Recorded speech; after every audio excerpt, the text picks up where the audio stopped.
Morning student. आपका जो है समास का चैप्टर चल रहा है और लगभग समास हो चुके हैं। सिर्फ एक समास रहता है, बहुव्रीहि समास। आज हम बहुव्रीहि समास करेंगे। टॉपिक क्या था हमारा? समास। लास्ट जो था हमारा 6 क्या है? बहुव्रीहि।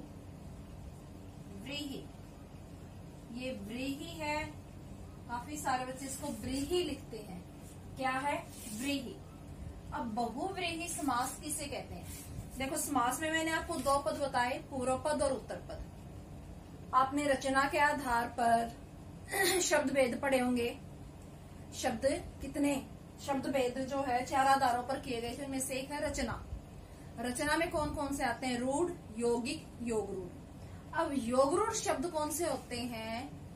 जिनमें किसी विशेष पर्सन की तरफ, किसी विशेष व्यक्ति की तरफ इशारा किया जाता है, वही योग रूढ़ शब्द जो है बहुव्रीहि शब्द होते हैं। जिस समास में, डेफिनेशन लिख रही हूं मैं, जिस समास में न पूर्व पद प्रधान होता है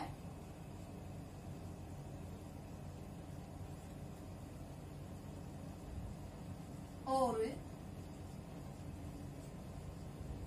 न उत्तर पद,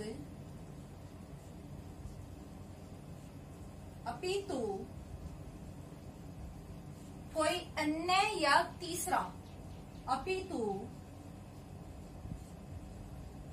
कोई तीसरा, किसी बुक में अन्य लिखा हो तब भी ठीक है बेटा, कोई तीसरा पद प्रधान होता है, उसे हम क्या कहेंगे? उसे हम बहुव्रीहि समास कहेंगे।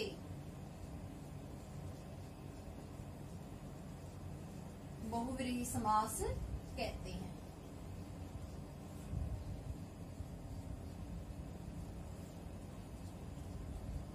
अब एग्जाम्पल से मैं आपको स्पष्ट करूंगी कि कैसे कोई तीसरा पद प्रधान होता है। देखो, एक एग्जाम्पल मैंने आपको द्विगु में दशानन का दिया था, और साथ में बताया था कि 10 आननों का समूह है तो द्विगु समास, और 10 हैं आनन जिसके,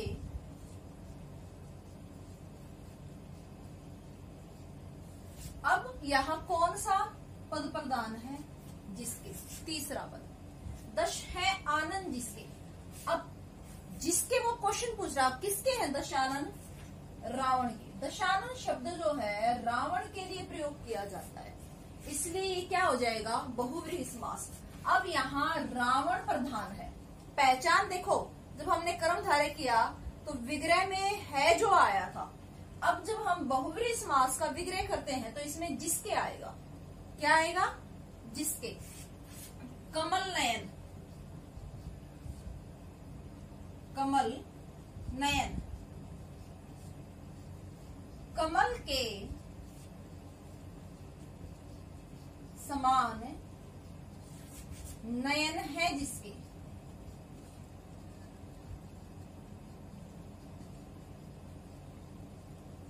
अब किसके हैं? विष्णु के। अगर राजीव लोचन आ जाता है, राजीव लोचन, राजीव भी क्या होता है? कमल। लेकिन राजीव लोचन किसके लिए प्रयोग किया जाता है? श्री राम के लिए। राजीव के समान लोचन है जिसके, राजीव के समान। अब लोचन भी क्या होता है? नयन। और राजीव भी क्या होता है? कमल। दोनों एक दूसरे के पर्यायवाची हैं। राजीव के समान लोचन हैं जिसके। अब किसके हैं? श्री राम के। लंबोदर, लंबा है उदर जिसका, लंबा है उदर, उदर होता है पेट, उदर क्या होता है? पेट। लंबा है उदर जिसका। अब बड़ा पेट या लंबा पेट किसका है? गणेश का। गणेश के लिए प्रयोग किया जाता है। गजानन, गज के समान आनन है जिसका। गज के समान आनन, आनन क्या है? मुख। आनन है जिसका। अब गज के समान आनन किसका है? ये भी सेम, गणेश। आजानु बाहु,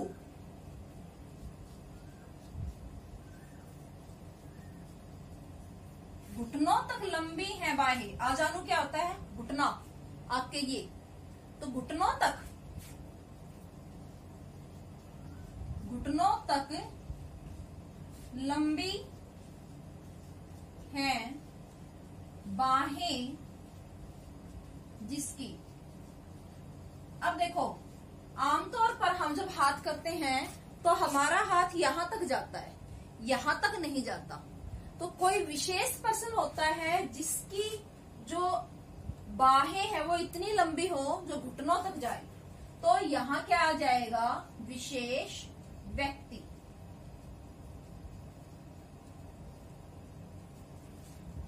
अब एक महात्मा शब्द का हमने जो है कर्मधारय समास में विग्रह किया था।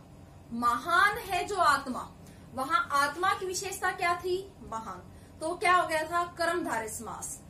अगर हम उसी शब्द का विग्रह करते हैं, महान है जिसकी आत्मा। अब जिसकी किसकी?